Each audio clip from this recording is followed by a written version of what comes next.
Урматтуу студенттер, биз силер менен өзүбүздүн видео лекцияларды улантабыз. Бүгүнкү видео лекциянын номеру 15-чи. Темасы 15-чи лекция темасы Кыргызстан авторитардык башкаруу мезгилинде. 1994-төн баштап 2010-жылга чейин дегенбиз, бирок эми бүгүнкү күнгө чейин десек деле болот. Анткени авторитардык башкаруунун азыр деле уланып аткандыгын эске алып, ошол 94-жылы башталган авторитардык режим бүгүн да уланып атат. Темасы ошентип Кыргызстан авторитардык башкаруу мезгилинде. Мында 4 суроо бар. Биринчи, Акаевдик авторитардык саясий режимдин орношу жана бекемделиши. Экинчи суроо, Акаевдик авторитардык режимдин кулашы. Үчүнчү суроо, Бакиевдик үй бүлөлүк кландык кылмыштуу башкаруу системасы 2005-2010 жылдар. Төртүнчү суроо, Кыргызстандын демократияга карай татаал жолундагы 3 ашуу же демократиянын 3 толкуну деген. Бул төртүнчү суроо. Бул жерде ошо акса окуялары 2005-жылы 24 марттагы окуя, саясий окуя, анан 2010-жылы 7 апрелдеги бийликтин күч менен алмашышы. Ушул 4 суроо. Эми бул абдан эле бир чети кызыктуу, бир чети оор тема. Анткени биз өткөндө жогорку кеңештин, парламенттин тарыхын айтканда дагы ушуга токтолгонбуз. Бул жогорку кеңеш парламент мамлекеттик бийликтин бир бутагы болсо, анын дагы эки бутагы бул аткаруу бийлиги, анан сот бийлиги. Бирок эгемендик мезгилинде Кыргызстандагы бийлик мындай 3 бийликке бөлүнүп, анын тең салмактуулугу деген принцип иштеген эмес. Бийлик дайыма эле президенттин колунда болгон. Бүгүнкү тема ошол президенттин бийлиги жөнүндө болуп атат. Бул реалдуу бийлик кимде экендигин.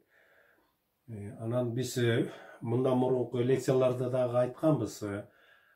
Кыргызстанда биз социалисттик пландоо экономикадагы базар мамилелерине өткөндө, биз ошол социалисттик экономика тездик менен, революциялык жол менен жана шок терапиясы деген метод менен 95-жылга карата ошол социалисттик менчик, жеке менчикке өтүп, приватташтыруу негизинен аяктап, анан экономиканы либералдаштыруу дагы негизинен ошо 95-жылга чейин негизинен аяктаган деп. Башкача айтканда, экономикалык трансформация тездик менен бүткөн да. Ал эми саясий трансформация ошол башында жакшы эле башталган, коммунисттик партияны жоюп, демократияны курабыз деп, биз саясий модернизацияны тездик менен ишке ашырабыз. 3 жылда Кыргызстан бул Борбор Азиядагы Швейцария болот деген, мындай Кыргызстан демократиянын аралчасы деп башында жакшы эле башталган, бирок ошол 94-жылга чейин, 93-жылга чейин даана экономикалык модернизация менен саясий модернизация мындай ээри шаркка тең жүргөн. Бирин-бири камсыздап, бирин-бири толуктап, ошол экономикадагы реформа менен саясий реформа экөө тең жүргөн. Бирок экономикадагы модернизация бүткөндөн кийин саясий модернизация бүтпөй калды. Саясий модернизация эмдигиче уланып атат дагы. Анан азыр экономиканын өнүгүшүнө, экономикадагы базар мамилелеринин өнүгүшүнө азыр биздин саясий түзүлүш абдан тормоз болуп атат, абдан бут тосуп атат. Ошонун өнүгүшүн саясий негиздерин камсыз кыла албай калды дегенди биз ушул лекцияда далилдегенге аракет кылабыз. Эмне үчүн саясий реформа артта калып калды деп ушуну.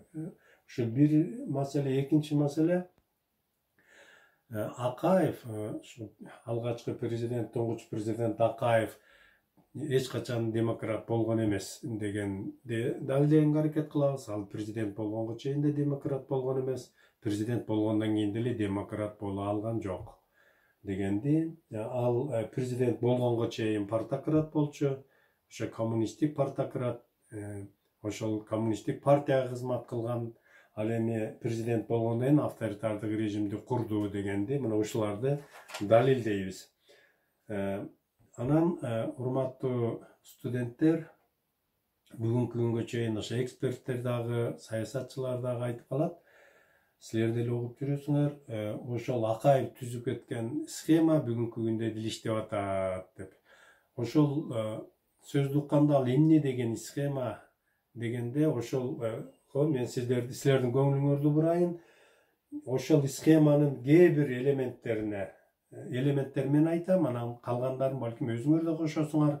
Анткени бул тема ачык тема, бул изилденип аткан тема. Мына мен ошол өзүмдүн китебимде дагы, мына бул китеп 17-жылы чыккан.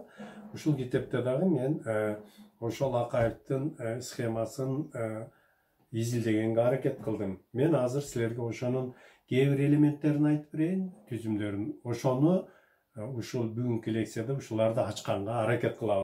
Биринчиден бул кадр маселеси. Акаев бийликке келгенден баштап кеткенге чейин жалаң өзүнө берилген кадрларды кызматка алчу да. Ал акылы барбы, акылы жокпу, билими барбы, билими жокпу, ошол кесипкөйбү же эмне, ал мааниге эмес. Хоп деген аябай берилгендиги мааниге. Мына ошол Акаевдик схема дегенде ошол биринчи берилген, өзүнө берилген гана кадрды жумушка алуу. Экинчи бир элемент бул шайлоо. Эч качан бир дагы шайлоону Акаев таза өткөргөн эмес. Андан кийин дагы таза шайлоо өтө элек. Ошол депутаттарды шайлоого чейин эле талапкер кезинде эле өзүнө алчу. Акаевдин учурунда 105 депутат болсо, бир мандаттуу мажоритардык системага ылайык шайланып келчү эле. Ошон үчүн Акаев ар бир ошо Кыргызстанда 105 шайлоо округу болсо, ошол ар бир округга өзүнүн кишилерин коюп, анан ошолорду өткөрүп келчү. Бул кичине кыйыныраак болчу. Кийин аны Бакиев андан ары өнүктүрдү. Жана партиялык тизме дегенди кирди. Эми партиялык тизмени ар бир округтан күрөшүп жүрбөй, оңой эле өзүнүн кишилерин өткөрүп алып аткандыгын мына биз бүгүнкү күнү көрүп атабыз. Бул таза эмес шайлоону өткөрүү, бул Акаевдик схеманын дагы бир элементи. Андан кийинки дагы бир элементи бул премьер-министр жана сот бийлиги. Премьер-министр мына 30 жылда 30 премьер-министр алмашты. Ошону Акаев баштап кеткенде, Акаев премьер-министрди жалаң гана мындай өзүнө ылайыктуу кишилерди койгон. Мына бул дагы кадр маселесине кирет. Мына Акаев президент болору менен эле Жумагуловду өз тарабына тарткан. Андан кийин Масалиевди Шеримкулов менен алмаштырган. Исанов өлгөндөн кийин ага Чыңгышев келген. Ушинтип премьер-министрлерди, кийин премьер-министрлерди ошо Чыңгышевден Жумагулов болду. Андан кийин өзүнүн лаборантын премьер-министр кылды. Премьер-министрлердин баары мындай хоп деген эч качан баш көтөрүп каяшы айтпаган аткаруучу, өзүнчө бир аткаруу бийликтин башчысы эмес, ошо президенттин эле бир бөлүм башчысындай эле кызматтагы ушундай адамдарды алган. Сот бийлиги бир дагы учурда мына ошол эгемендүүлүктүн баардык жылдарында мына бүгүнкү күндө дагы сот бийлиги толугу менен 100% ошо президенттен көз каранды бийлик. Мына бул дагы ошол Акаев түзүп кеткен схема. Андан кийин көзөмөл, жанагындай пайда алып келүүчү, киреши алып келүүчү, ошол жанагы бажы системасын, салык системасын, бизнести, ошолордун баарына бир кошелок деп коет. Бир кишини дайындап койчу дагы, баары ошол кишиге алып келип берип, отметкадан өтүп турган схеманы ошол Акаев түзүп кеткен да. Эгерде антип отметкадан өтпөсө, анда ал бизнес рейдерликке кабылат же болбосо аны банкрот болот да.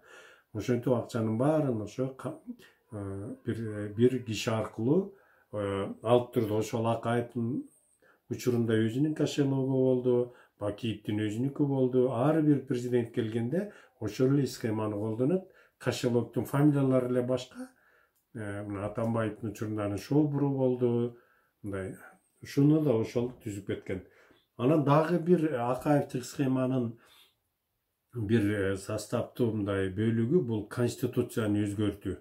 Өзүнүн бийлик укугун көбөйтүү үчүн конституцияны өзгөртүү ар бир президент келгенде мына ошентип конституцияны өзүнө ылайыктап өзгөртүп келаткан адатты ошол Акаев баштаган. Конституция кабыл алган күндөн баштап эле аны иштетпей, анан кийин эле 1 жыл өткөндөн эле аны өзгөртүп баштаган мына ошол Акаев болгон. Мына эми биз Акаев эч качан тиги демократ болгон эмес дегенди далилдегенден баштайлы. Мына мен азыр силерге бир 4-5 bir 5-6 Акаевтик схеманын элементтерин айтып бердим. Эми силер дагы аны көбөйтүшүңөр мүмкүн, дагы бир жагдайларын кошушуңар мүмкүн. Бул ар бир мындай изилденип жаткан суроолордун бири, маселелердин бири. Бул мындан арыда терең изилдеген сайын ал схема мындай өзүнүн контуруна ээ боло баштайт. Эми Акаев демократ болгон эмес, президент болгонго чейин эле дегенди далилдегенге аракет кылалы. Мына 1990-жылы 27 октябрда Кыргыз СССРнын жогорку советинин сессиясында, экинчи сессиясында Акаев Кыргыз СССРнын президенти болуп шайланган. Кыргыз СССРнын президенти. Москвадан түнү менен учуп келип, бир заматта кудум эле жомоктогудай болуп президент шайланган Акаев 15 жылдан кийин түн жамынып, түнү менен жан соогалап Москвага кайрадан качып кетерин ошондо жүрөгү сезди бекен. Тагдырдын жазмышы ушундай болот окшобойбу? Илгертеден келе жаткан накыл кеп бар. Маңдайыңа жазылганын көрөсүң, андан качып кутула албайсың деген. Байыркы Грекияда деле ушундай комедиялар бар болчу. Мекенине батпай, элин таштап, тарыхта качкан президент атыгаарын анда Акаев кайдан билди дейсиң? Билиши керек эле, дейт Олуя Дооронбек Садырбаев. Урматтуу студенттер, ушу мен Дооронбек Садырбаевга көп кайрылам. Силер дагы ушуну билгенге аракет кылгыла. Мен муну Олуя деп айтып жүрөм. Дооронбек Садырбаев Кыргыздардын, Кыргыз элинин маңдайындагы жанып турган жылдыз. Кудай Таала буга талантты кенебей берген. Ченебей берген талантты. Бул абдан мыкты таланттуу кинорежиссер, драматург, акын, жазуучу, анан депутат, 2 жолу депутат болуп шайланган, ошол саясатчы да болгон. Ошол Олуя Дооронбек Садырбаев айтат, жок, Акаев билиш керек эле. Анткени менен деп улантат ал. Кыргызстанда 20-21 кылымдардын тогошунда өзүнүн журт башкарып жүргөн арамзалардын гений экенин билген Акаев. Эл бийлигин жеке менчигине басып алууга далалаттанган кара ниет аракеттеринин аягы кандайча кайгылуу болуп бүтөөрүнөн кабардар болушу керек эле. Авторитаризм бул мамлекеттик бийликтин оорлоштурулган системасы менен мүнөздөлүүчү зордукчул режим жана эл массасынын ар кандай нааразылыктарын ырайымсыздык менен басуунун куралы болоорун да мыкты түшүнгөн. Акаев авторитаризм жөнүндө окуп же угуп эле тим болбостон, ал Совет мезгилинде Кыргызстан Компартиясынын Борбордук комитетинин бөлүм башчысы болуп иштеп, диктаторлуктун негиздеринин бири тоталитардык башкаруу системасынын жердиги менен ичкериден тааныш болгон. Тоталитаризм доорунун диктаторлук чеңгээли же ал жөлөп даяп турган адамдардын бийлиги коомдун жана жеке адамдардын күнүмдүк жашоо тиричилигинин бардык көрүнүштөрүн катуу көзөмөлдөп, ийнесинен жибине дээри тескеп турары менен өзгөчөлөнөрү белгилүү. Деп мына ушул Садырбаев Акаевчан ушинтип жазган, ал билип жазаган бардыгын. Ал келгенде эле билиш керек эле деп. Акаев 90-жылы 26 майда Кыргыз драм театрынын имаратында өткөн КДКнын уюштуруу конференциясына катышуу үчүн Москвадан атайын чакыртылып, Кыргызстан Компартиясынын Борбордук комитетинин тапшырмасы менен чыгып сөз сүйлөгөн. 24 өкмөттүк эмес уюмдарды бириктирген бул чогулушта көздөрүнөн от жанган, кыргыз тили үчүн, кыргыз эли үчүн, кыргыз жери үчүн деп күйүп жанган кыргыздын кыраан, улан кыздары менен мекенчил жарандар отурушкан ошол драм театрда. Мына ошол кесиптеги цитатаны окуп берейин. Зал 2 жолу Акаев тугууну каалабаганын билдирип, атайын кол чап, ууду болуп, мындайды күтпөгөн Акаев башын кайта-кайта ийкегилеп, кызарып, татарып, трибунадан түшүп кетти деп жазат гезит. Анткени анын сүйлөгөнү бул демократ мекенчилерге жаккан эмес. Анан ал кайра Москвага кайтып келгенден кийин ал шаардагы борбордук жогорку окуу жайларда окушкан кыргыз студенттери түзүшкөн Акыйкат уюмунун активисттери менен жолугуу учурунда алардын Кыргызстанды барып жетектеңиз деген суроолоруна жок деп кадимки күлкүсүн салды. Мен да акыркы жылдары борбордук комитетте иштедим. Аздыр көптүр коммунизмдин камчысын чаптык. Биздин иштей турган участок башка. Илимди өнүктүрүүгө көп эмгек кылышыбыз керек. Жаштар өссө деген ойдомун деген жообун бергенден 2-3 айдан кийин эле өлкөгө келип президент болуп шайланып калган.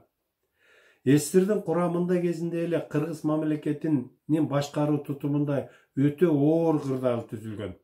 Башка бир да союздук республикада мындай кош бийлик жок эле. 90-жылы октябрда болгон Жогорку Советтин сессиясында президентти шайлоо учурунда Тагдыр Масалиевге канчалык каршы болсо да, Ак үйдөгүлөрдүн, ошол депутаттардын Масалиев эле президент болот деп күтүшкөнү билинип эле турган. Жада калса шайланган президент Акаевди салтанаттуу түрдө отургуза турган мурдатан даярдалган иш кабинети да жок болгон. Планга ылайык Масалиев эле шайланып, анан ал өзүнүн Компартиянын биринчи катчылык иш кабинетинде эле отуруп кала бермек. Бардык кошуна республикалардагы бийлик алмашуу ушундай иретте жүргөн. Бирок бизде андай болгон жок. Жалгыз ушу Борбордук Азия эле эмес, ошо постсоветтик республикалардын ичинен жалгыз Кыргызстанда гана Компартиянын биринчи катчысы президент болбой калды да. Президент болуп Акаев күтүлбөгөн жерден келип ушинтип шайланды. Анан чынында эле мына 7-этажда ушул Ак үйдө эле Компартиянын менчиги болчу. Ошол Компартиянын балансындагы имарат болгон. Анын 7-кабатында Масалиев отурган Компартиянын биринчи катчы катары. Анан Акаев 27 октябрда президент болуп шайланары менен аны кайсы кабинетке отургузду экен? Бул дагы бир тактала турган маселелердин бири. Анткени ал Масалиев эле болот деп ким билди анын Жумагуловдун жанагындай чыккынчылык кылып, анан кийин өзүнүн кандидатурасын коюп жиберип, анан экөө тең 6 эле добуш жетпей калган Масалиев президент болорго. Мындай болот деп эч ким ойлогон эмес. Ошон үчүн бир ушундай кош бийлик пайда болгондо партиянын биринчи катчысы Масалиев, ошол эле учурда Жогорку Кеңештин президиум төрагасы да Масалиев, анан эми жаңыдан минтип президент болуп шайланып келген Акаев. Жана кош бийлик дегенде мен ушуну айтып жатамын. Акаевдик авторитардык саясий режимдин пайдалануунун түптөлүшүн 4 кадамга бөлүп кароого болот. Биринчиси, президенттин мамлекеттин да, өкмөттүн да башчысы катары бийлик укуктарын кепилдеген мыйзамдардын кабыл алынышы. Экинчиси, КПСстин жоюлушу менен республикадагы Компартиянын реалдуу бийлик укуктарынын толугу менен президент тарапка өтүшү. Үчүнчү, 1991 жылы 12 октябрдагы жалпы элдик президенттик шайлоо бул авторитардык бийликтин пайдалануунун куруунун 3-чү кадамы катары. Төртүнчү баскыч Акаевдик авторитаризмдин саясий жана укуктук негиздеринин конституцияга өзгөртүүлөрдү кийрүү жолу менен андан ары бекемделиши. Мына ушундай 4 баскычка бөлүп караса болот, 4 кадамга. Биринчи кадамдан баштайлы. Кыргыз Республикасынын президенти мамлекеттин да, өкмөттүн да башчысы катары.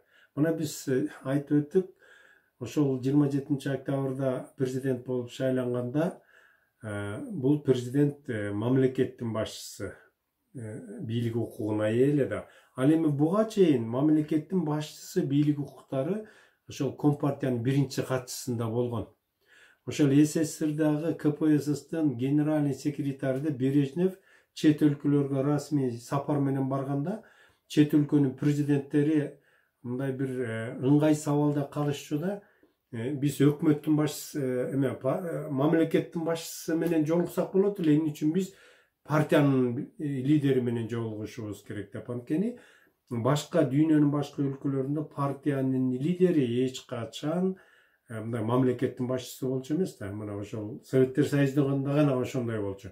Анан кийинчерээк жана Горбачев келгенде жана президент деп, анан Брежневте дагы кийин өмүрүнүн акырына жакындап калганда жана жогорку СССР жогорку советтин президент председатели деген статусту да берип калышканда, анан Масалиев дагы 90-жылы жана биринчи сессияда, жазгы сессияда ошол президиумдун, жогорку советтин президиумдун төрагасы деген макамды дагы алып калган, ушун антпесе тиги мамлекеттин башчысы болбой калат экен деп.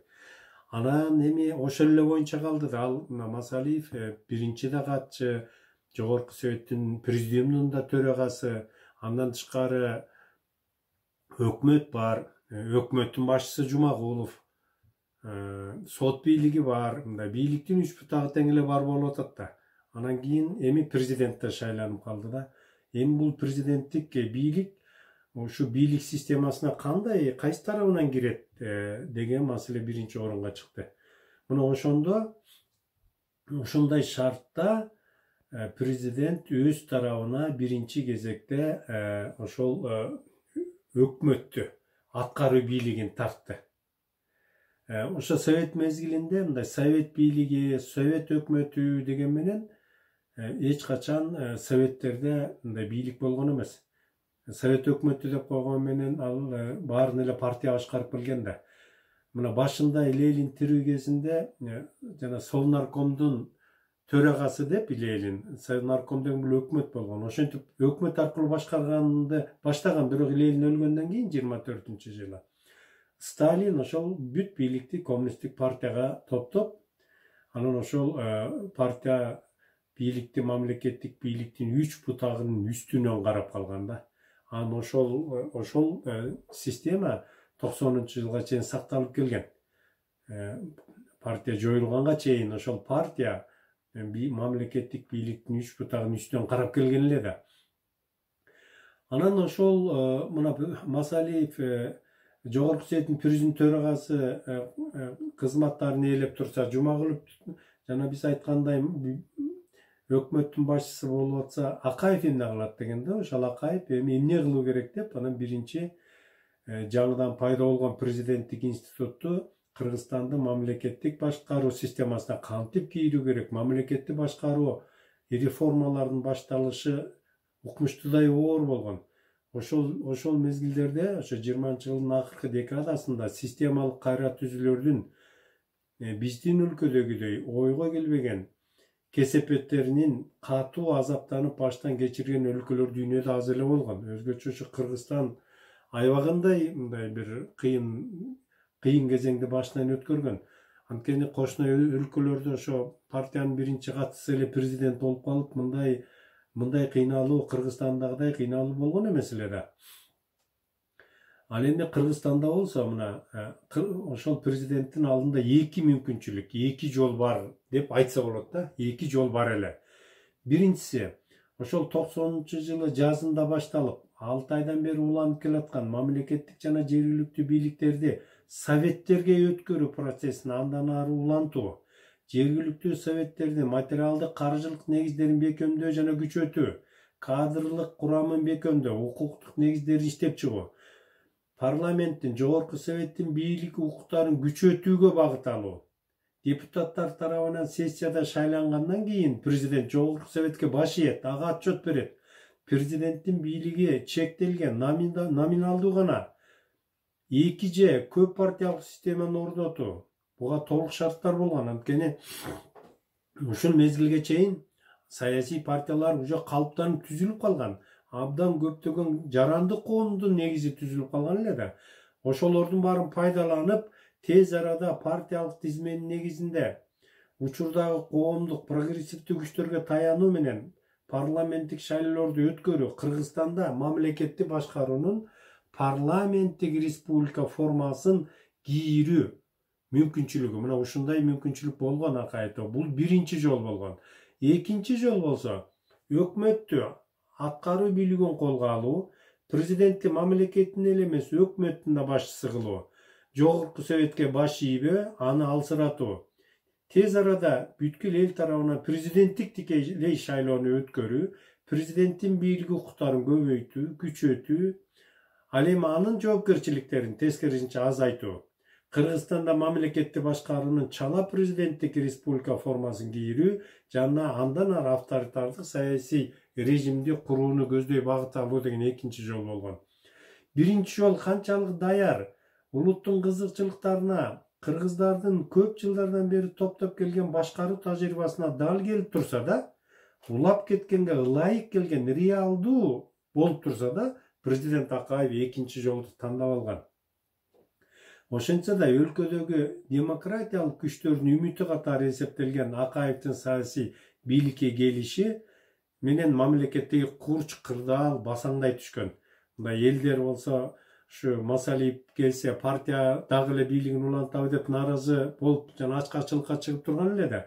Анан Акаев келгенде мындай маанай базаңдай түшкөндүгү ал абдан мындай байкалып турган. Анан эми жанагынтип экинчи жолду тандап алгандан кийин Акаев кандай кылып эметип өзүнүн авторитардык режимин курсам дегенди ошол президент болгондон экинчи күндөн баштап эле ойлоно баштаган. Биринчи кезекте ал Масалиевди кетириш керек болду да. Масалиевди жогорку Кыргыз ССР жогорку Сенат президент төрагалык кызматынан алып, анын ордуна Шеримкуловду шайлады. 90-жыл 11 декабрда. 3-чү сессияда. Кыргызстан Компартиясынын Борбордук комитетинин биринчи катчысынын ордуна ошол эле Борбордук комитеттин идеологиялык иштер боюнча катчысы эми спикер болуп калган. Өкө тең эле жиликтеринин чучуктарына чейин партократтар. Быйылкы жетишкен эң жогорку чекти эмдиги жылдын сөзсүз аткарылууга тийиш болгон планы кылышкан советтик партиялык номенклатуранын республикадагы эң мыкчыгел төгөлдөрү эле да. Бирин бири алмаштырды. Бирок мындан сыртынан караганда бир коммунист кетип экинчи коммунист келгени менен жакындан караганда албетте Шеримкулов Масалиевке караганда Акаев үчүн эң ыңгайлуу кадр болгон. Ал Масалиев эгерде жогорку кеңештин президент төрагасы болуп кала турган болсо Акаевга абдан кыйын болмок авторитардык режимди куруш. Ошон үчүн өзүнө ийкемдүү, ичара ымалашып иштегенге ыңгайлуу адамды таап, анан ошо Масалиевдин ордуна койгон. Жана Акаевдик схеманын бир элементи да ушул. Ал эми экинчи жагынан мына жанагындай Масалиев деген ал өтө чынчыл, анан чарба иштерин аябай жакшы билген, куулугу ушундугу жок. Анын бир эле кемчилдиги ошол Горбачевду карап эле, ошол Москваны карап эле, Москва эмне дейт, Горбачев эмне дейт деген бир кемчилдиги болгон. Ал ошол убакта Кыргызстан өзүнчө бөлүнүп атканда, СССР жоюлуп баратканда бул ошол Масалиевдин келечегине мындай бир тоскоолдук болгон бир көз караштардын бири ушул болуп калды да. Же болбосо жазгы сессияда эле Масалиев президент болуп калышы деле мүмкүн эле. Анан бирок ошондо дагы Горбачев бир өлкөдө канча президент болушу мүмкүн, эмне үчүн президенттер көбөйүп кетти деп нааразы болуп атпайбы? Ошон үчүн күзгө калтыралычы деп ошол маселени күзгө калтырып койгон. Күзгө чейин болсо көп нерселер өзгөрдү. КДК түзүлдү. Ошол 90-жыл Ош окуялары болуп кетти. Кризис тереңдей баштады. Анан күзүндө жанагынтип Масалиевдин президенттикке өтпөй калгандыгына түндүк түштүк маселеси да албетте ойноп кетти депутаттардын арасынан.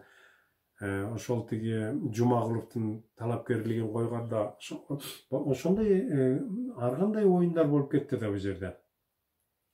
Мына ушул жерден 14 декабрда 90-жыл 14 декабрда Чүй областын түзүп, ошол Чүй областынын губернаторлук кызматына Жумагуловду дайындап, анан ал буга чейин ээлеп келген орду Кыргыз Республикасынын министрлер советинин төрагасы деген, өкмөттүн башчысы деген орун бошоп калгандан кийин, анан ошол өкмөттүн башчысы деген бийлик укуктардын баары президентке өткөн.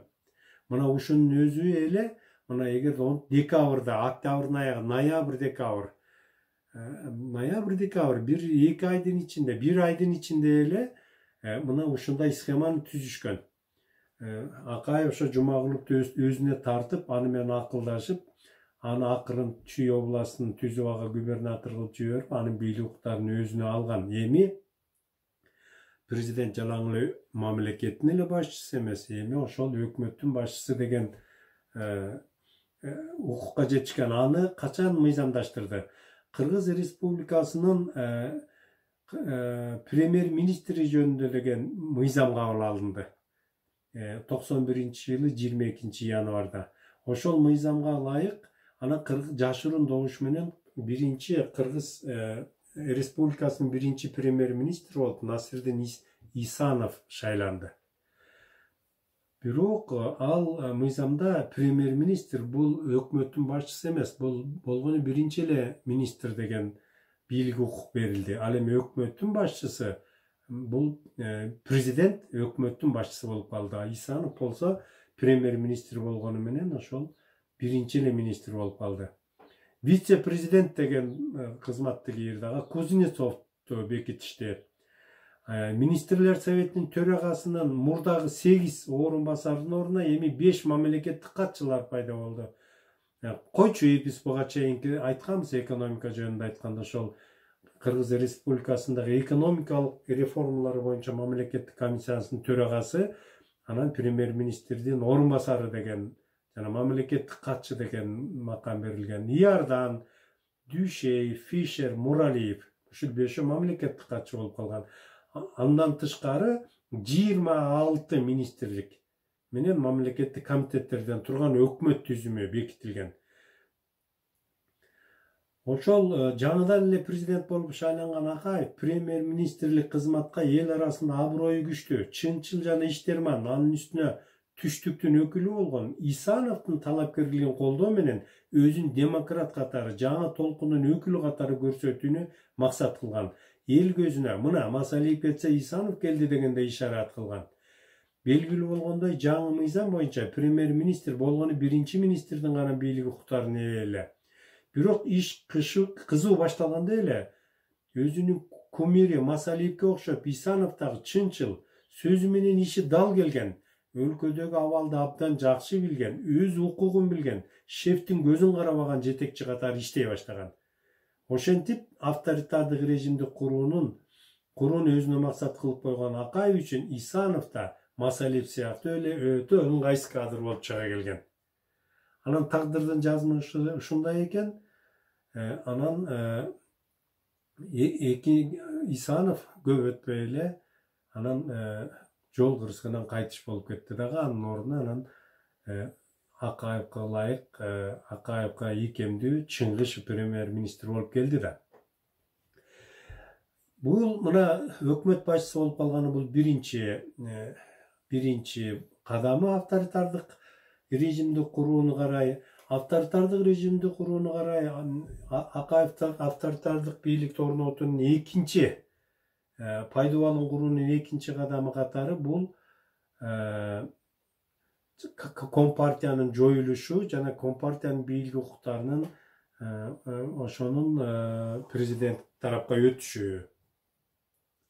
91-жылы апрелде, мына 90-жылы Масалиевди жогорку советтин президент төрагасынын кызматынан алса, 91-жылы апрелде КПСС Борбордук комитетинин биринчи катчылык кызматына Масалиевдин ордуна Аманбаевди шайлашты.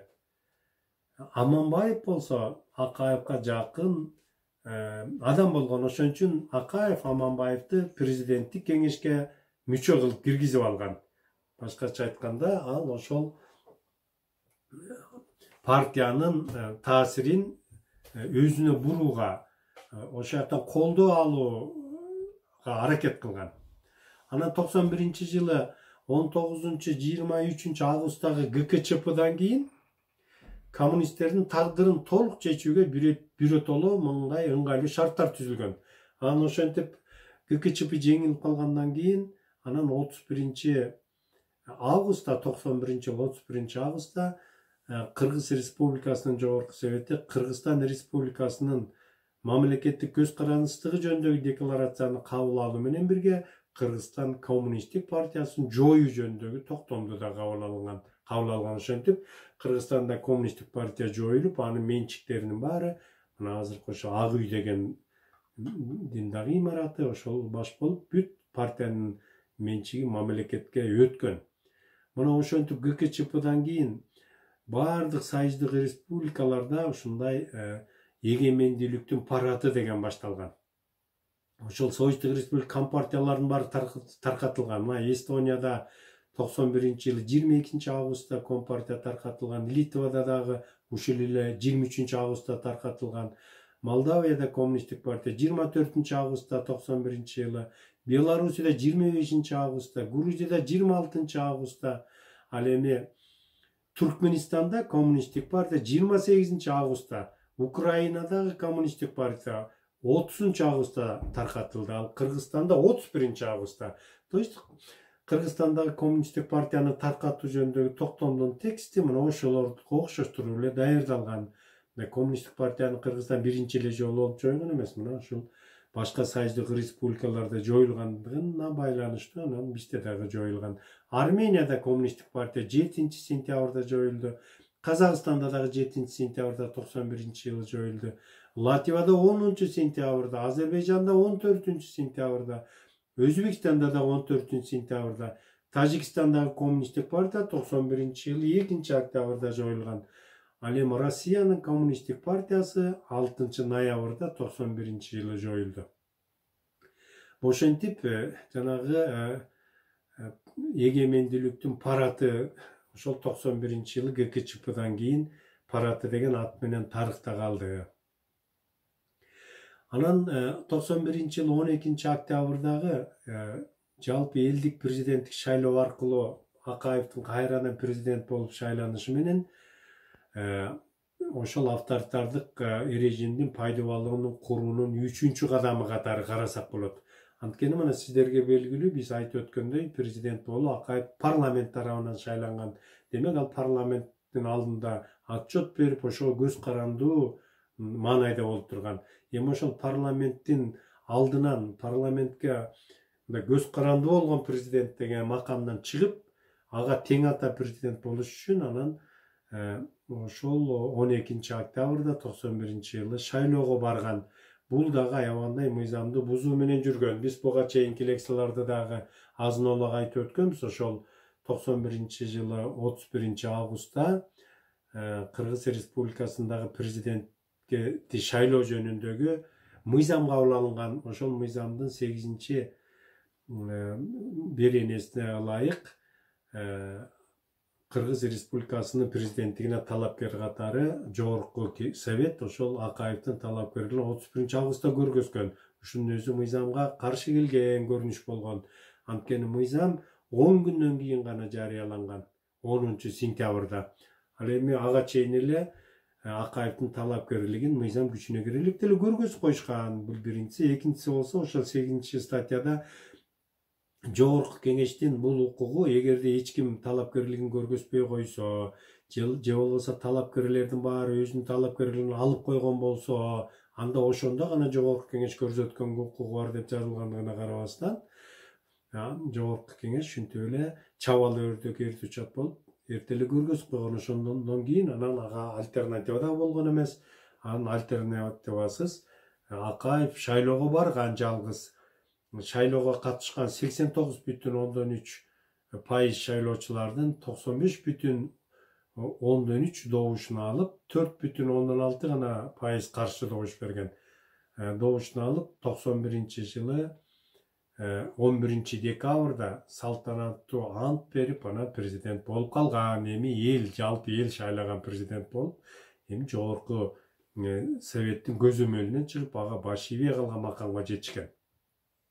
Дагы бир үч жерден белгилеп кетүүчү нерсе, ошол 12 октябрда президенттик шайлоо болгондо, анын жыйынтыгы расмий түрдө чыга элек деле 13 октябрда жаңы шайланган президенттин биринчи указы жана бир иштейинде Кыргызстан Сиабека компаниясына президент кылып дайындоо жөнүндө указды 13 октябрда чыгарган. Мына ушунун өзү дагы анын жанагындай коррупциялык схемаларынын бир көрүнүшү катары карасак болот. Бул Кыргызстандагы Акаевдик авторитаризмди куруунун 3-чү кадамы. Ушуну менен эле биз 91-жылдын аягына карата, мына 1 жылдын ичинде 90-жыл октябрда президент болуп шайланган Акаев 91-жыл аягына карата Кыргызстанда авторитаризмдин пайдабалын толук куруп бүткөн деп айтсак эч жаңылыштык болбойт. Андан кийин ал аны бекемдөө жолуна түшкөн. Анын эми мыйзамдык негиздерин бекемдөө жана конституцияга өзгөртүү жолдорун кийрүү менен. Жана биз бүгүнкү лекциянын башында да айтып өтпөдүкпү, жанагы Акаевдик схемада өзүнө берилген кадрларды дайындоо жогорку кызматтарга бул Акаевдик схеманын бир түрү, бир элементи деп. Мына ушундай кадамдын бири катары 91-жылы 29-ноябрда ошо шайлоодон кийин бир айдан кийин эле, президенттик шайлоодон бир айдан кийин да жанагынтип бир иштейинде президент Сиябекова президент кылып шайлагандан бир айдан кийин эле ушинтип жол кырсыгы болуп, анан туңгуч премьер-министр Насирдин Исанов каза тапты. Бул жөнүндө да азыр ар кандай ой пикирлер айтылып атат. Ал чынында эле өз ажалынан өлдүбү же бул жол кырсыгы атайын жазалганбы деп мындай ошондой ойлорго да кетиши мүмкүн. Анткени бул жерде жана кумтөр маселеси дагы турат да. Кумтөр маселесине карата Акаевдин көз карашы менен Исановдун көз карашы албетте дал келген эмес. Анан ошентип Исанов кайтыш болгондон кийин анан анын ордуна 92-жылы 26 февралда Жогорку Советтин 8-сессиясы тарабынан кабыл алынды мыйзам. Кыргыз Республикасынын өкмөтү жөнүндө деген мыйзам кабыл алынып, анын ушул эле күнү өкмөттүн жаңы премьер-министри болуп Турсунбек Чыңгышев бекитилди. Жаңы мыйзамга ылайык мурунку 5 мамлекеттик катчы жоюлуп, 3 вице-премьер-министр деген кызматтар киргизилди. Ал орундарга мурун вице-президент болгон Кузнецов, Эркебаев, Отунбаева мына ушул үчөө вице-премьер-министрлер болуп калышты. Андан сырткары өкмөттүн түзүмүнө 15 министрлик, 7 мамлекеттик комитет, 6 мамлекеттик агентство, 5 мамлекеттик инспекция түзүлдү. Мына азыр көрсөңүздөр, ушунун баары 30тан ашык министрлик бир ушундай аябагандай бир чоң өкмөттүн курамы түзүлгөн. Премьер-министр Чыңгышев Исановго салыштырганда Акаев үчүн жетиштүү түрдө ыңгайлуу кадр болгон. Ошол мезгилдердеги парламенттин спикери Шеримкулов менен премьер-министр Чыңгышевдин президентке карата жылуу мамилеси, опурталдуу учурларда Акаевди көрүнө да, көмүскө да алдарынын жетишинче колдоп турушу өлкөдө авторитардык бийликтин де факто жана де юре негиздерин орнотууга жагымдуу шарттарды түзгөн. Акаев бул эки кадрды өз максаты үчүн авторитардык режимдин пайдабалын орнотуу үчүн толугу менен пайдаланууга үлгүргөн. Акаев 92-жылы 29 октябрда Асаба гезитинин башкы редактору Мелис Эшимкановдун суроолоруна жооп берип жатып төмөкүдөй көз карашын билдирген. Демократтардын сунушун өзүң билесиң. Бирок жумуриятыбызга азыркы тапта парламенттик республика деген жарашпайт. Ошондуктан демократия аткаруучу күчтүү бийликтин арты менен жашаарын унутпасак, мыйзамдарды чыгарып тим болбой, парламент аткаруучу бийликке кийлигише баштаса, анда бүттү, иш жылбайт. Парламенттик башкарууга жамыныш болуп, жасаган иштерибиз жакшылыкка алып барбайт. 95-жылы шайлангандардын көбүн азыркы депутаттардын эле өзөгү түзөт. 2 жылда психологияны өзгөртүү кыйын. Бөлүнүп жарылган оорудан кутула албай жатсак, аң сезим анан каяктан өзгөрөт? Айтор президенттикке Англиялык королеванын кейпин кийгизип, сары багыш солтолорубузду териштирип, парламентте түндүк түштүк болуп айкалышып отурсак, жакшылыкка алып келбестир. Кеч боло электе ушул маселеге айрыкча жит койсок жакшы болор эле деген оюн айткан. 92-жылы бул октябрда аягында айткан. Анан 1-2 айдан кийин эле 90-жылы январда Акаев Израилге расмий сапары учурунда ошол Израилде бар парламентинде доклад менен чыгып сүйлөгөн. Ошол докладында дагы ал ушул кыргыздарга парламенттик республика жарашпайт, кыргыздарга авторитаризмди орнотуш керек. Анткени Кыргызстанда көп партиялык делеген жок, Кыргызстанда жарандык коом жок, Кыргызстанда маданият өнүккөн эмес, ошон үчүн авторитардык эле түзүлүш ыңгайлуу деген оюн айткан. Андан тышкары мына Акаевдин Илевитин деген, Леонид Исидорович Илевитин деген кеңешчиси болгон. Мен жаш мугалим болуп университетте иштеп жүргөндө ошо биздин университетте юридикалык факультетте иштеген ушу кудуңдаган жөөт, улуту жөөт Илевитин деген профессор бар болчу. Анан ошол Акаевга кеңешчи болуп калбадыбы? Анан ошол Акаев кеңешчиси катары Илевитиндин мына Асаба гезитине берген интервьюсунан мен силерге үзүндү берейин. Минтип айтып атат Илевитин. Ошол интервьюсунун аталышы, гезиттеги аталышы президент монарх өңдүү болуш керек деген ат менен чыккан да. Анан ошондо айтып атат, президент деген монарх өңдүү бирөө гана болушу керек. Эмне, монархия жаман бекен? Мен 2 монархиялык өлкөдө, Швецияда, Бельгияда болгом. Аякта бизге караганда демократия көбүрөөк, билесизби? Бул көрсө жакшы экен да. Эч ким бийликти алышпайт, эч ким бийликке умтулбайт. Бизге кандайдыр символикалык, протоколдук фигуранын кереги жок деп айтканда, ошо Асаба гезитинин 92-жылы 5-ноябрдагы номурунун 4-5 беттерине жарыяланган ушул Левитиндин интервьюсу. Мына ушунун өзү эле кеңешчиси Левитиндин ою мындай болуп атса, Акаевдин жанагындай Израилдеги чыгып сүйлөгөн сөзү, журналист Эшимхановго берген интервьюсунда дагы ошол 91-жылдын аягында эле булар ачыктан ачык эле авторитардык режимди курууну максат кылып койгондугун уже ачык айта башташкан. Эми мындан ары абдан көп бир ушул китепте мен мындай көп мисалдарды келтирип, мындай далилдегенге аракет кылдым. Мен мунун баарына токтолуп отурбайм, бизде убакыт азыраак. Эми ошол 93-жылы 5-майда кабыл алынган жаңы конституцияга 94-2003 жылдары 4 жолу өзгөртүү кийирүү жолу менен Акаев өзүнүн үй бүлөлүк башкаруусунун укук негиздерин кантип бекемдегендигине мен мында учка эле токтолуп кетейин. Муну могу китептен да карап алсаңар болот кененирээк. Бул жөнүндө материалдар дагы абдан көп. 4 жолу өзгөртүү кийирди.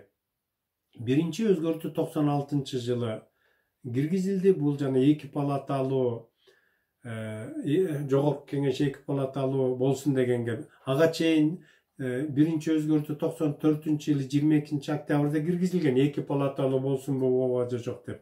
Анан ал 2 палаталуу болгон менен алардын мыйзам укуктары белгиленбегенден кийин шайланып алган депутаттар 1 жыл бою 2 палата мыйзам чыгаруучу жыйын менен эл өкүлдөр жыйыны кимисене деген бийлик укуктарга ээ деп 1 жыл ошону тактоо менен алек болуп отуруп 1 жылын өткөрүштү.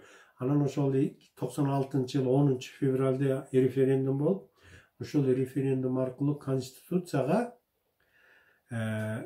конституциянын 49 беренесине 97 өзгөртүү киргизилди.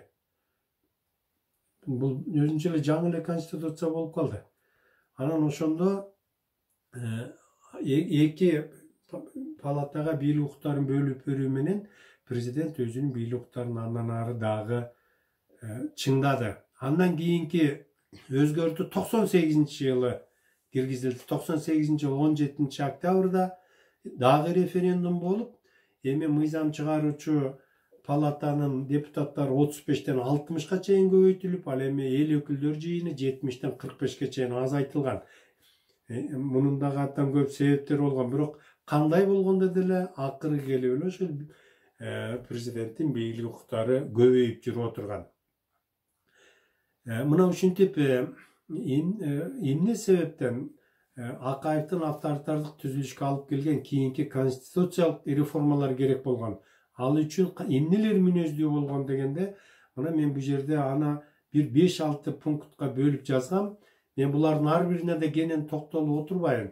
Бул жерде ошол үй бүлөлүк башкаруунун шарттарын түзүү, Акаевдин бийлигинин эл тарабынан көзөмөлгө алынбаштын мыйзамдык негиздерин түзүү, саясий конкуренцияга, атаандаштыкка жол бербөө, жана маалыматтык мейкиндикти чектөө, жанагындай баш ийбеген депутаттардын бийлик укуктарын чектөө, деген экономикалык чөйрөгө кийлигишүү жанагындай бир Акаевдин башкаруусунун акыркы жылдарында жана банктарга ар кандай жер участокторуна рейдерлик басып алууларды ачык колдонууга жол ачуу ушундай көптөгөн элементтер, ушундай нерселер керек болгон. Ошон үчүн алар өзгөртүү кийип турган. Мына ушундай жогорку мамлекеттик кызматтарга дайындоодо ушул Акаевдин үй бүлөсү аябай кийлигишип турган жөнүндө мен бир мисал кыскача келтире кетейин. Мына докторлук диссертациясында Жунушалиева өзүнүн докторлук диссертациясында мындай мисалдарды келтирет да. 2000-жылы 1-июндагы маалыматында Климентов деген айтат. Майрам Акаеванын дайындоолорго түстөн түз катыштыгы бардыгын жана конверттеги төмөнкү сумма 10.000 АКШ доллар түзөрүн Климентов айтат. Мына анын ошол Жунушалиева ошого шилтеме берип атат. Андан кийин мына көп миллиондогон батыш өлкөлөрүнүн насияларын Адил Тойгонбаев деген күйөө бала кантип өзүнүн долбоорлоруна жумшаганын, кантип ошол бизнес, коомчулуктун пикири боюнча энергетика, транспорт, байланыш, арак-шарап өндүрүшү, Манас аэропорту сыяктуу кирешелүү тармактар күйөө баланын көзөмөлү астында болгондугун белгилеп жазышкан. Ошол шилтемеде белгилүү коомдук жана мамлекеттик ишмер Касым Исаевдин эки эскермесине токтололук. Биринчиси 1998-жылы дейт ал, жазып атат. Мени өкмөттүн КМШ өлкөлөрү боюнча бөлүмүнө башчы кылып, ал эми менин орун басарым катары президенттин кеңешчиси Жумек Ибраимовдун карындашын, референт катары мурунку премьер-министр Жумагуловдун келинин дайындашып, анан менин макулдугум жөнүндө кол коюп берүүмдү талап кылышкан. Албетте мен баш тарттым деп жазган да. Экинчи эскермесинде окуям Амангелди Муралиев премьер-министр учунда болгон дейт. Өкмөттүн эл аралык кызматташтык боюнча башкармалыгынын башчысын документтерге виза койдуруш үчүн да кызмат ордунан табуу мүмкүн эмес эле. Бул ушундай кызмат болчу. Президенттин уулу Айдар Акаев үйлөнөрү менен келиндин эжесин ушул кызматка дайындашкан. Татыктуулар канча жылдардан бери бул кызматка жетпей жүрсө, ушундай туугандык менен дайындаганда. Мындай мисалдар абдан эле көп. Бул мисал ошол жана кадр маселелерине кандай кийлигишкен дегендин бир көрүнүшү. Анан Акаевден кийин Бакиев келди. Бакиев келгенден кийин деле бул Акаевдик авторитардык режим бузулган жок. Ал андан ары кайрадан улантылды. Аны Бакиевдин кландык үй бүлөлүк кылмыштуу башкаруу системасын 3 баскычка басып бөлүп кароого болот. Биринчиси 2004-жылдын 24 мартынан 2007-жылдын 16 декабрына чейин. Бул мезгилде мына бул ошол 24 марттагы бийликтин күч менен алмашкандан кийинки биринчи айлар болгон. Бул жерде ошол Үсөн Сыдыков башкарган түштүк кландын пландары ишке ашып турган. Мына ошондо ошол революция же болбосо саясий төңкөрүштөн кийин спикер болуп шайланган Текебаевдин бир эскермеси бар. Мен же Бакиев деген мындай кырдаалды түзгөм дейт да. Экөөбүздүн бирибиз эле калышыбыз керек эле. Бир сөзүм үчүн мен жоопкерчиликти сезип, тандоо жасап, спикерликтен өз эрки менен кетип калдым дейт. Анткени Текебаев абдан мындай тоскоолдук кылган. Анан анын ордуна 2006-жылы 2-мартта ровно бир жылдан кийин анын ордуна Акаевдин учурунда Улуттук банктын башчысы болгон, каржы министри болуп жүргөн Марат Султанов спикер болуп калган. Албетте Марат Султанов ошо Бакиевдин бийлигинин бекемделишине абдан салым кошкон, ошол тарапта иштеп берген.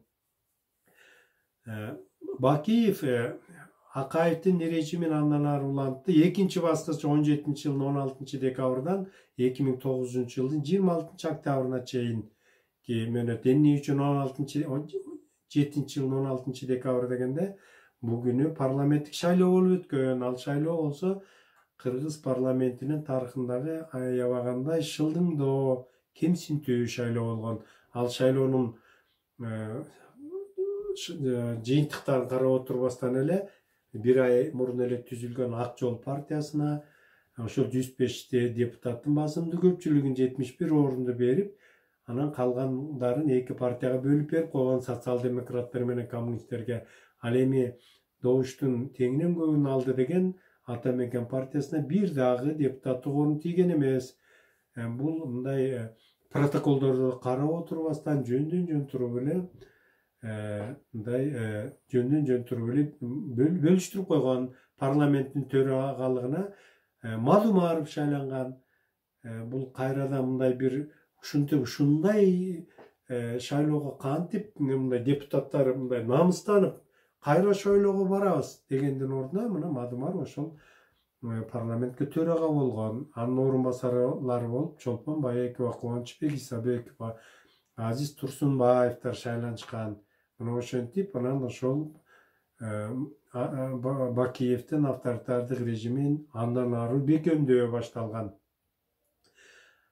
Үчүнчү баскычында Царий деген түзүлгөн. Царий деген бул ошол Бакиевдин баласы Максим Бакиевге бийликти жанагындай монархиялык системанын элементтери аркылуу өткөрүп берүү жөнүндөгү бир мына 2009-жылы 26-октябрда Кыргыз Республикасынын президентинин ишмердүүлүгүнүн натыйжалуулугун камсыз кылуу боюнча иш-чаралар жөнүндөгү президенттин жарлыгы менен ушул Царий түзүлгөн. Мына ушун менен анын 3-чү этабы, 3-чү баскычы башталган деп айтсак болот. Мына эгерде кантип Бакиев жанагындай Акаевдин схемасын андан ары мындай үркүндөткөн дегенге мен бир мисал айта кетейин. Мына Акаевдин учурунда парламент 105 депутаттан туруп, өзүнүн кишилерин депутат кылып алып келиш үчүн Акаев ар бир мажоритардык округда күрөшүүгө мажбур болгон. Буга аябай күч көп кеткен, каражат көп кеткен. Ал эми Бакиев болсо 16-жылы, то есть 2007-жылы 16-октябрдагы парламенттик шайлоону 100% партиялык тизме менен кылып койду. Эми мына анча каражат да жумшабайт, анча убара да болбойт. Өзүнө керектүү кишилерди парламенттик шайлоого чейин эле жана партиялар депутаттыкка талапкерлердин тизмесин түзүп атканда эле өзүнүн кишилерин тууралап кийирип коет.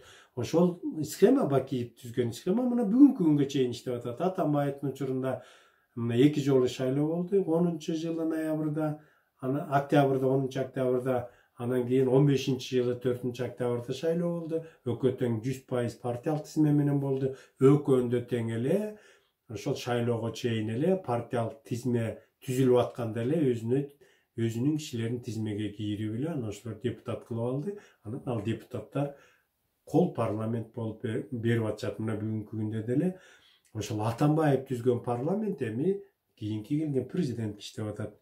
Мына ушинтип Атамбаев, Акаев түзгөн авторитардык режимди биз мындай баскычтарга бөлүп карадык.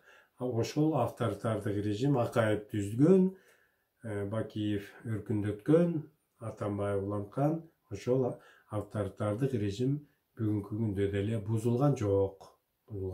Ошол андан ары өркүндөп, андан ары мына бүгүнкү күндө дагы ошол режим үстөмдүк кылып турат. 90-жылдары шапкелерин асман кыргыткан мекенчил патриоттор мына эми биз демократияны курабыз дегендер, биз жыргал заманда жашайбыз дегендердин үмүтү өчүп азыр ошолордун үмүтүн Акаев уурдады, ошолордун келечегин Акаев уурдады. Мына алардын үмүтү өчүп азыр бийликке да ишенбей, эртеңки күнгө да ишенбей, ушинтип бийлик менен элдин ортосундагы ажырым аябагандай чоң болуп турган мезгил.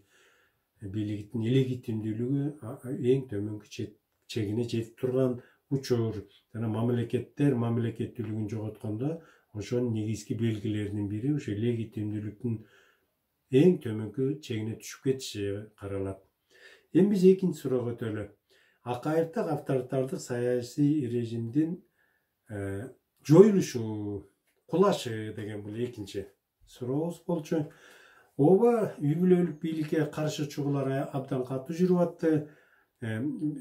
Ошол мына Кыргызстан элдик кыймыл түзүлдү, анын форуму болду, эл бийлиги үчүн деген блог түзүлдү. абдан көп мындай абдан көп 2005-жылы 24-марттагы окуяга чейин абдан көп нааразычылыктар болду. Мына биз ошолордун эң бир көрүнүктүүсү жанагы аксы окуялар. Биз ага 4-суроодо дагы кайрылып келебиз. Ошо аксы окуялар дагы бул баягы Шылтоосу үзөңгү кууш Бекназаровду камоо деген болгону менен маңызына келгенде бул авторитардык режимге каршы чыгуулар болгон. Ошол 2005-жылы Жогорку Кеңешке шайлоолор 27 февралда болуп өттү.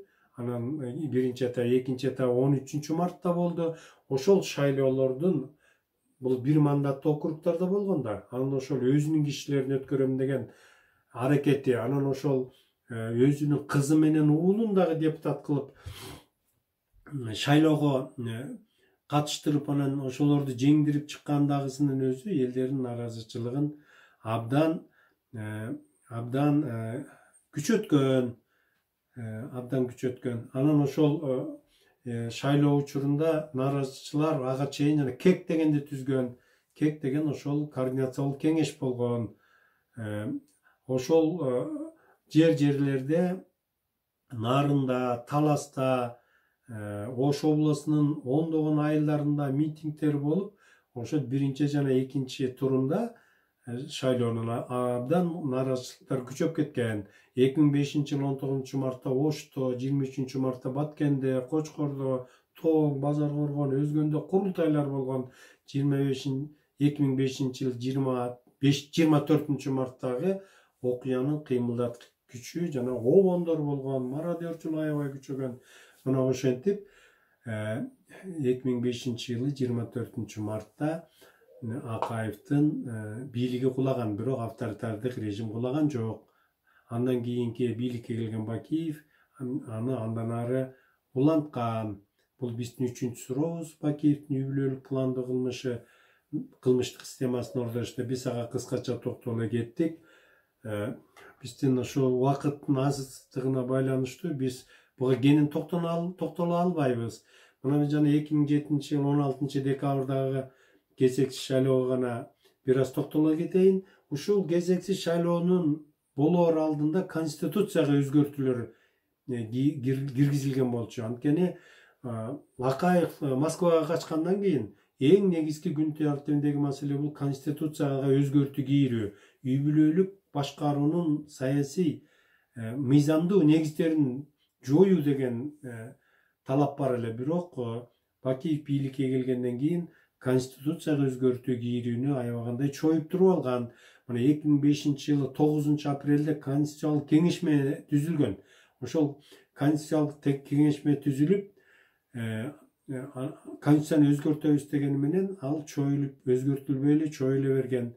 Анан кийин Текебаевдин дагы жана спикерликтен кеткенден кийин аябагандай нааразычылык күчөп, анан ошо реформалар үчүн деген кыймыл түзүлгөн.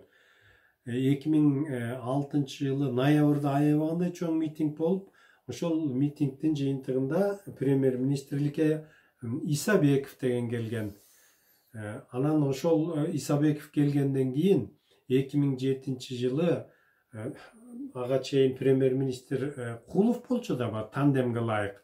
Анан ошол тандем бузулуп, Кулов бийликтен кеткенден кийин анан ошол 2007-жылдын жазында аябагандай нааразычылыктар күчөп кеткен. Анан ошол Кулов баш болгон кыймыл, нааразы кыймыл, ошо Кулов, Атамбаев, Сариевдер бар болчу да. Анан ошолор 9-апрелге абдан чоң митинг даярдап ачкан. Мына ошондо ошол оппозициядагы лидерлердин бири Атамбаев Исабековдун ордуна премьер-министр болуп калган. Мунун өзү дагы ошол оппозицияга болгон сокку болгон. Кийин Атамбаев эмне үчүн Бакиев тарапка өтүп кеттиң дегенде, менин апам дайыма көпүрө бол деп жүрчү, мен ошон үчүн көпүрө болоюн деп ошого макул болдум деген. Бирок тагдырдын жазмышы ушундай экен. Атамбаевди Бакиев премьер-министр кылып, аны конституциялык кеңешмеге төрага кылып, конституцияны өзгөрткөнгө ошону башчы кылып коюп, бирок өзүнө ылайыктуу кылып өзгөртүп, анан конституцияга өзгөртүүгө киргенден кийин күзүндө анан ага даңк деген медалды берип туруп, анан кийин аны премьер-министрлик кызматтан алып койгонун алып туруп, анан Ак Жол деген партияны түзүп, анан жанагынтип жаңы парламенттик шайлоого барган. Бир ай эле мурун түзүлгөн Ак Жол партиясы анан парламенттик шайлоодо жеңип чыккан. Бул жанагы Бакиевдин учурундагы Акаевдик авторитардык режимдин андан ары бекемделишине бир мисал катары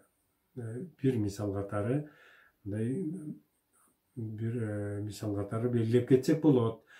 Анан ошол Атамбаев кеткенден кийин анын ордуна премьер-министр кылып Чудиновду дайындашкан. Анан Чудинов аркылуу жана Кумтөр боюнчагы Кумтөр маселесин чечишкен. Булар Кумтөргө дагы 16.000 гектар жерди кошумча беришип, андан пайда көргөндө кийин Атамбаев жана жогорку Нарын ГЭСтеринин ачылышында Нарынга барып сүйлөгөн сөзүндө ошентип айткан. 2009-жылы 24 апрелде ошол Чудинов кол койгон Максим Бакиев ошон үчүн $1 миллиард өндүрүп алган, ошону өндүрүп берген деп Атамбаев билдирген. Анан ошону ал Москванын бир казинолордун биринде белгилеп майлаган деп Атамбаев айткан. Анан бирок Атамбаевдин учурунда да кийин ошол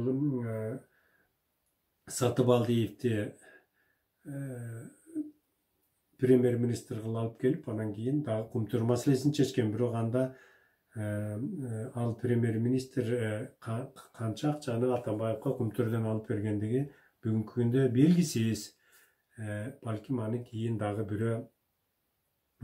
кийин изилдөөлөрдө ал дайым болуп коомго белгилүү болушу мүмкүн. Ал убакыттын эле иши.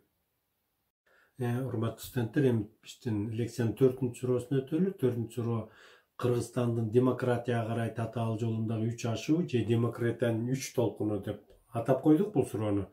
Эми 3 ашуу, 3 толкун дегенде бул биринчи Аксы окуялары, андан кийин 2005-жылы 24 марттагы саясий төңкөрүш, анан 2010-жылы 7 апрелдеги саясий төңкөрүш. Ушул үчөөнү 3 ашуу, демократиянын 3 толкуну деп атадык. Бул жанагы биринчи суроо, экинчи суроодо айтылган Акаевдик авторитардык режимге карата коомдун реакциясы, ошого карата нааразычылыгы ушундай 3 толкун менен жүрдү да. Эми бул жөнүндө силер мектептик программадан дагы кабардарсыңар. Силер муну абдан эле жакшы билесиңер. Мен силерге мындай өтө тереңдеп кирбей, бирок мунун кандай мааниси бар экендигине гана токтоло кетейин. Аксы окуялары 17 мартта 2002-жылы болуп өттү. 6 адам окушту. Ага чейин дагы ачкачылык жарыялап, дагы бир кыргыздын бир мекенчил Шералы Назаркулов ошол ачкадан оорусу күчөп кетип ачкачылыктан кайтыш болду. Мунун баары ошол Акаевдин авторитардык режимине каршы реакциясы болгон. Эми муну шылтоосу катары албетте үзөңгү куш чек ара маселеси көтөрүп чыккан. Ошол убакта депутат болуп жүргөн Бекназаров ошол үзөңгү куш бул жерди сатты, Акаев парламенттин макулдугусуз эле берип койду деп көтөрүп чыккандыгы үчүн, анан Акаевдин бийлиги Бекназаровду куугунтукка алгандыгына бул шылтоосу болгон. Аксылыктар, Бекназаров өзү Аксыдан болгон, буну шылтоо гана катары чыгарышкан. Бирок Аксыдан Акаевдин эң жакын лаборанты, премьер-министр кылган, администрациясына башчы кылган Кубанычбек Жумалиев деле бар болчу. Бул жерде бул мындай шылтоо катары гана чыккан. Бирок ошону басуу учурунда жанагынтип ок колдонуп, анан кийин жанагындай ок атуудан 6 киши каза тапкан. Мына ошол бул биринчи толкуну, биринчи ашуусу. Бул Акаевдик авторитардык режимге карата биринчи ачык күрөш катары муну караса болот. Андан кийин Акаев муну менен эле тим болбой, дагы улантып жүрүп отурду. Мына ошол убакта премьер-министр болгон Бакиевди кызматтан алуу жолу менен мындай ошол Аксы окуяларына мындай реакция кылды. Бирок ага коомчулук ыраазы болгон жок. Анан Акаевдин мына 3 жылдан кийин анан ошол Акаевдин режимине каршы жанагындай күч колдонуу менен бийлик алмашты 24-жылы. 2005-жылы 24 мартта. Мына ошол учурда деле Акаев мындай бийликтен кеткиси келген эмес. Конституцияга ылайык президент 2 жолу эле шайланат, 2 мөөнөткө, 5 жылдан 2 жолу шайланат деп. Ал мына 90-жылы президент болду, 91-жылы эл тарабынан шайланды. 2 жолу 5'ti 2'ge өтсө 10 жыл болот. 10 жылдан кийин кечкерээк эле. Жок, ал 15 жыл депутат болду. То есть 15 жыл президент болду. Ал эми Конституциялык сот, ошол Баекова төрагасы болчу, Конституцияга өзгөртүү кирилгендигине байланыштуу деп эле 2 мөөнөтү боло элек, улам эле 1-чи мөөнөт, улам эле 2-чи мөөнөт деп аны мындай мыйзамдаштырып берип атты. Бирок коомчулукка анын жанагындай куулук шумдугунун кантип мыйзамдык негиздерин өзгөртүп алып ошентип аткандыгын коомчулукка анын кереги жок. Коомчулук билип турат, бул 15 жылдан бери президент болуп атат, бул качан кетет, эмки президенттикке барбайт деген талаптарды коюп туруп алган. Анан ошого ооба мен барбайм деп айткандын ордуна Акаев жок, бул бир эле угуч адамдардын эле кылганы эл мен тарапта деп анан жанагы күч менен бийлик алмашуу болуп, анан түйүнү менен жанагынтип Москваны көздөй качкан. Буга чейин мына ал жана кызын дагы, баласын дагы депутат кылып, булардын бир ошолор аркылуу бир схемасы болгон. Балким ошол бийликти депутаттарга парламентке өткөрүп берем деген схемасы болгонбу айтор, ошол коомчулукка жаккан эмес. Мына бүгүнкү күндө Тажикстанда ошондой болуп атпайбы? Абдрахман өзүнүн баласын азыр парламентке депутат кылып алып келип, аны спикер кылды. Аны эми күзүндө президенттик шайлоо болот. Анын дагы бир схемалары бар. Ушундай схема кыргыз коомчулугунун наразычылыгын пайда кылып, аны жана экинчи ашуу, демократиянын экинчи толкуну деп, анан жанагы 24 марттагы саясий бийликтин күч менен алмашышы болду. Бирок бийлик алмашты, Акаев кетти, Бакиев келди. Акаевдин үй бүлөлүк башкаруусу кетип, Бакиевдин үй бүлөлүк башкаруусу орноду. Мындай кыргыз коомчулугу үчүн мындай фамилиялар алмашты, бирок маңызы өзгөргөн жок. Авторитардык башкаруу андан дагы күчөдү.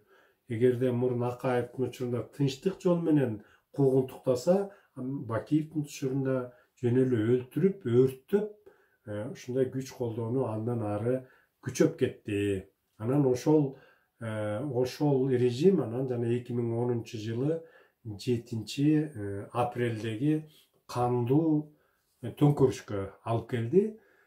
Бул жолу нааразы болгон адамдарды көчөгө чыгып митинг болуп, ошол авторитардык режим кетсин, үй бүлөлүк башкарып кетсин, кландык башкарып кетсин дегенди мылтык менен атты. 87 адам курман болду, 1,5 миңден ашык адам жаракат алды ошо ок атуудан. Анан ошентип Бакиев качууга аргасып болду. Ал качуу эле Жалал Абадка качып барып, өзүнүн айылында бекинип жатты. Андан ары Казакстан аркылуу Белоруссияга качты. Аны ким качырды дегенде, кийин Отунбаева мен качыргам деп өзүнүн мойнуна алды. Ошол Назарбаев, Путин, Обамалардын макулдугу менен ошолор биз алып чыгып кетели деди. Анан мен макулдугумду берип, жоопкерчиликти өзүм алдым деп. Мына азыр ал экинчи качкан президент Белоруссияда жүрөт. Мына ошол 2010-жылы 7-апрелдеги саясий төңкөрүш, бийликтин күч менен алмашышы, бул демократиянын 3-чү толкуну, 3-чү ашуусу катары тарыхта калды. Бирок ошентсе дагы мына экинчи жолу бийлик күч менен алмашып, ушундай мына революция деген ат менен тарыхка кирип атса деле, андан кийин деле бийликтин маңызы өзгөргөн жок. Авторитардык режим Атамбаевдин учурунда уланды. Анын ортосунда 1,5 жыл Отунбаева убактылуу президенттикке бийлик укуктарды ишке ашырды. Ал учурда Конституциянын жаңы варианты кабыл алынды. Парламенттик шайлоо өткөрүлдү 2010-жылы 10-октябрда. Бул да аябай ыплас шайлоо болду.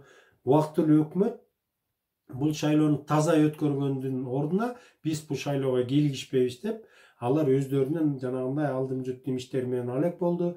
Анан бийлик көзөмөл кылбаса, бийлик таза шайлоо өткөргөнгө шарттарды түзбөгөндөн кийин шайлоого катышкан партиялар колдорунан келишинче мыйзамды бузуу жолдору менен, шайлоочулардын добушун сатып алуу жолдору менен анын 10-жылы шайлоо болду. Бирок урматтуу студенттер, силердин көңүлүңөрдө бурайын дегеним, 2 жолу саясий төңкөрүш болсо да, 2 жолу революция деген ат менен ушундай окуя болсо дагы бийликтин маңызы өзгөргөн жок. Акаев түзүп өткөн схемалар бүгүнкү күндө деле иштеп атат. Атамбаевдин учурунда алар андан ары гүлдөдү, өркүндөдү. Атамбаевдин сүйлөгөн сөзү менен кылган иши дал келген жок. Ошол Акаев заманындагыдай эле болду. Акаев, Бакиевдер кетип эле Атамбаевдер келди. Кошелёктордун фамилиялары эле өзгөрдү. Мына Акаевдин учурунда кошелек болсо, Бакиевдин учурунда анын жана бир туугандары, анын кошуматчылары болсо, Атамбаевдин учурунда анын шоопуру болду, жана башка ушундай жакын канны бир туугандары болбогону менен кошуматчы адамдардын баарын ошондой керектүү кызматтарга койду да, ошол аркылуу ичип жегендик, жанагындай авторитардык режим, коррупция андан ары улана берди. Эми эмне деген жыйынтык чыгарсак болот? Биз бир жыйынтык чыгарсак болот. Бийликке каршы чыгып, бийликти өзгөрткөн, бийликти алмаштырып, президенттерди кубалаган бул бир иш экен. Бирок анын ордуна ким келет? Андан ары кандай өзгөртүүлөр болот деген бул эң маанилүү иш экен. Мына 2 революцияда тең, 2 жолку төңкөрүштө тең кубалаганын кубалашты, бирок анын ордуна ким келет дегенде, мына биринчисинде Бакиев келди. Ой деп ишендирип, ыйлагы ишенди, бирок ишенимди аткарган жок. Экинчисинде убактылуу өкмөт келди. Мына кийин Атамбаев да кайтты, мен убактылуу өкмөткө каршы болчумун. Убактылуу өкмөттүн ичинде бириндик болгон жок. Алар деле мындай өздөрүнүн буга чейинки бийликке келгенге чейинки айткан убадаларын аткарган жок. Ушундай жыйынтык чыгарсак, жыйынтык чыгып атат да, мында бийликке келгенге чейин оппозицияда жүргөндө баары тең укмуштуудай жагымдуу сөздөрдү айтышат, укмуштуудай адилет сөздөрдү айтышат, эл тарабында болушат дагы. Анан бийликке келгенде эле алар 180 градуска өзгөрүшүп эле авторитарный болуп калышат экен. Акаевдин учурунда деле ошондой болду. Мына Акаев бийликке келгенде ошого чейин жана КДКнын мүчөлөрү, аябагандай патриот адамдардын көбү бийликке келди деле Акаев тарапка өтүп кетишти, авторитардык режимге өтүп кетишти. Алардын пассионардуулугу унутулуп калды. Анан кийин Бакиевке каршы чыккандар деле бийликке келгенден кийин эле алар деле авторитардык режим жакка өтүп кетишти. Анан мына 10-жылы 7-апрелде дагы ошо Бакиевдин үй бүлөлүк кландык бийлигине каршы чыгып революцияга чыктык деп, анан ошондой жол менен бийликке келгендер деле кайрадан эле авторитардык режимге өтүп кетишти. Мына бүгүнкү күндө ал режимдин пайдубалы бузулган жок. Ал ошол Акаевдик схемалар андан ары эле уланып атат деген эле жыйынтык. Бул абдан жакшы деле мына жагымдуу бүтүм эмес, бирок изилдөөлөр, байкоолор ушуга алып келип атат. Урматтуу студенттер, ушуну менен биз Кыргызстандагы авторитардык, эгемендүү Кыргызстан авторитардык режим мезгилинде деген лекцияны бүттүк. Кийинки видео лекциядан жолукканга чейин саламатта калгыла.